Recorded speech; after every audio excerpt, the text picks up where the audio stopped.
شکر۔ شیخ سعدی کہتے ہیں کہ میں حصول علم کے لیے شیراز سے بغداد پیدل جا رہا تھا۔ پیدل چلتے چلتے میرا جوتا گھس کر ٹوٹ گیا۔ میرے لیے اس کو پہننا ممکن نہ رہا۔ میرے پاس نئی جوتی خریدنے کے پیسے بھی نہ تھے۔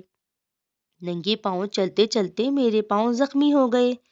تھک کر میں ایک جگہ بیٹھ گیا اور دل ہی دل میں اللہ تعالیٰ سے گلہ کرنے لگا، اے اللہ تعالیٰ، اگر تو نے مجھے رقم دی ہوتی تو میں یوں پیدل سفر نہ کرتا، میرا جوتا ٹوٹتا نہ، میرے پاؤں زخمی نہ ہوتے اور نہ مجھے یہ تکلیف برداشت کرنی پڑتی۔